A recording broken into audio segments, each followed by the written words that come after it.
I am Luciana Hartwin. Welcome to the Temple of Bastet. As always, if you find value here, please share, like, comment, and subscribe. The Emerald Tablets of Thoth.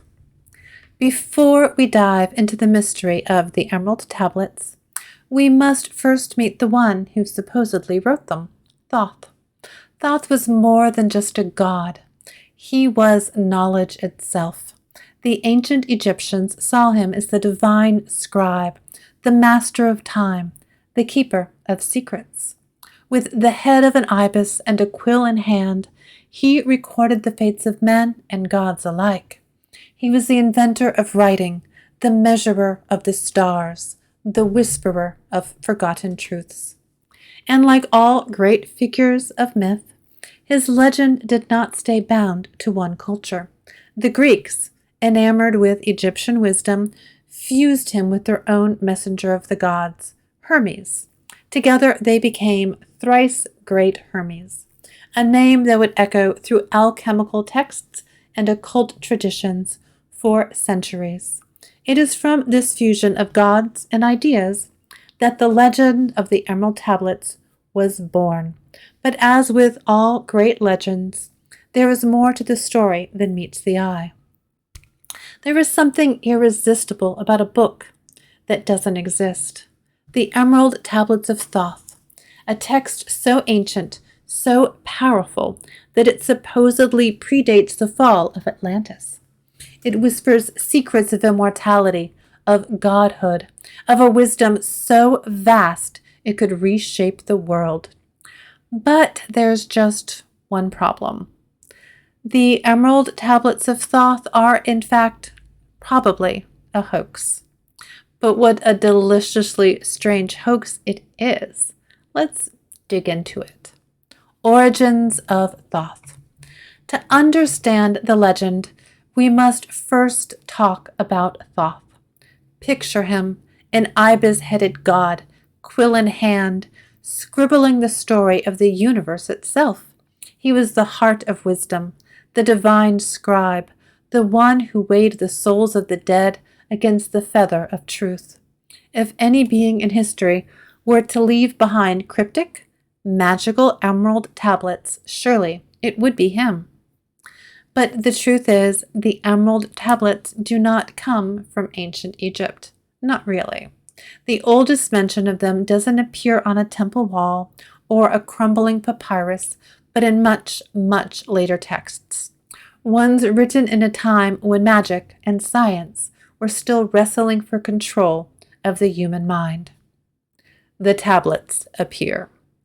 The story first emerges in the medieval period, amid whispers of Hermeticism, a philosophy that blended Egyptian, Greek, and mystical thought.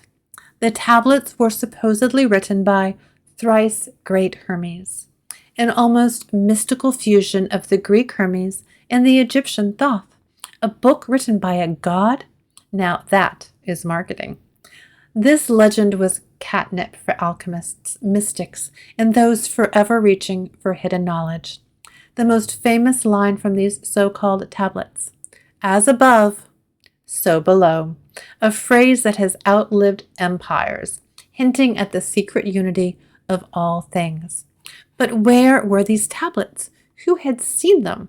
The answer? No one. Ever. What the tablets might say if they were real. But let's indulge the fantasy for a moment. Suppose the Emerald Tablets of Thoth were real. Suppose these ancient shimmering stones truly contained the secrets of the universe, hidden knowledge passed down from a time before history began. What would they reveal? If the tablets were genuine, they might contain the blueprint of reality itself, a guide to unlocking the hidden mechanics of the cosmos. They could reveal the secret alchemy of the soul, the formula for ascension beyond the mortal plane. Perhaps they hold the lost sciences of Atlantis, technology indistinguishable from magic, the ability to bend time, to channel energy, to awaken the latent divinity within humankind. They might whisper of a language older than words, a sequence of tones or vibrations that could restructure existence itself. Or they could warn of a cataclysm, a cycle of destruction that has played out before and will again, unless the knowledge they hold is understood in time. But alas, we may never know, because these tablets, as far as we can tell, never existed. The modern hoax. Fast forward to 1925. Enter one Maurice Doreal, a man who wore many hats. Occultist, founder of the Brotherhood of the White Temple, self-proclaimed revealer of cosmic truths. Doreal produced a set of writings that he claimed were translations of the real Emerald Tablets, ones supposedly hidden beneath the Great Pyramid of Egypt. These texts, however, had a style that was suspiciously modern. Their ideas borrowed from theosophy and the fevered dreams of early 20th century mysticism. There was talk of lost civilizations, ascended masters, and a cosmic war beyond time and space. It was less ancient Egyptian wisdom and more early sci-fi pulp novel. And yet, despite all of this, the myths of the Emerald Tablets endure. They have become a fixture in modern esotericism, referenced in New Age teachings, conspiracy theories, and countless books on alchemy and lost knowledge. The irony? The hoax worked because it told people exactly what they wanted to hear, that hidden wisdom exists, waiting just out of reach, if only we are worthy enough to grasp it. The rise and fall of Doreal. Now let's return to the man who conjured the modern Emerald Tablets into being, Maurice Doreal. Doreal was not your average mystic. He was a man who understood the power of a good story. In 1925, he claimed to have not just found the Emerald Tablets, but translated them. He described them as physical objects, green, shimmering slabs inscribed with the secrets of an advanced race. But there was a problem. No one else had ever seen these tablets. No archaeologists, no historians, not even other mystics. And the style of his translation, it didn't read like ancient wisdom, but like a mashup of theosophy, early 20th century occultism, and pulp science fiction. Doreal's teaching, much like those of other self-proclaimed gurus of his time, promised access to hidden wisdom for a price. He founded the Brotherhood of the White Temple, a secretive organization peddling esoteric knowledge to those willing to pay for enlightenment. But Doreal's story, like many grand deceptions, began to unravel. As scholars and skeptics examined his writings, it became clear that they were heavily influenced by the popular esoteric movements of his day. His claim of discovering ancient texts beneath the Great Pyramid, unsupported by any archaeological evidence, his cosmic war between good and evil, suspiciously similar to early science fiction narratives. And then, of course, there was the simplest reason his hoax didn't hold up. If the Emerald Tablets were real, surely someone else would have found them by now. Why it still matters. But here's the thing about stories, even false ones. They have power. The Emerald Tablets of Thoth are probably a hoax, yes, but they are also a window into something deeper. Our eternal hunger for mystery, for wisdom, for the idea that there is more to this world than meets the eye. Thoth, in his wisdom, would have understood. Stories shape reality.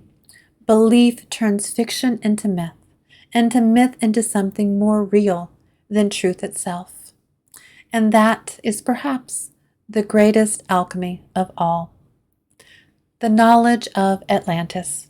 But let's talk about Atlantis.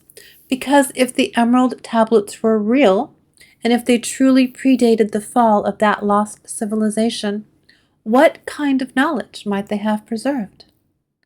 Plato described Atlantis as an advanced society that fell due to its own hubris. But the legends that sprang up afterward spoke of technology and wisdom far beyond anything we know today. Some believe the Atlanteans had mastered energy manipulation, crystals capable of storing and transmitting power, machines that could heal the body and extend life. Others claim they understood the fabric of reality itself, possessing the knowledge to ascend beyond physical existence. The idea of ascended masters, enlightened beings who guide humanity from beyond, can be traced back to Atlantis and many occult traditions. Did this knowledge survive in the Emerald Tablets? Or, as some believe, in the hidden archives of secret societies waiting to be rediscovered? Real or not, the tablets remind us of a deeper truth. The hunger for forbidden knowledge never fades. We will always search for Atlantis, for lost wisdom, for the keys to unlocking what lies beyond. Whether in stone, in story, or in dream, the Emerald Tablets live on. If you found value here, please share, like, comment, and subscribe. I am Luciana Hartman. Thank you for joining me today here in the Temple of Bastet.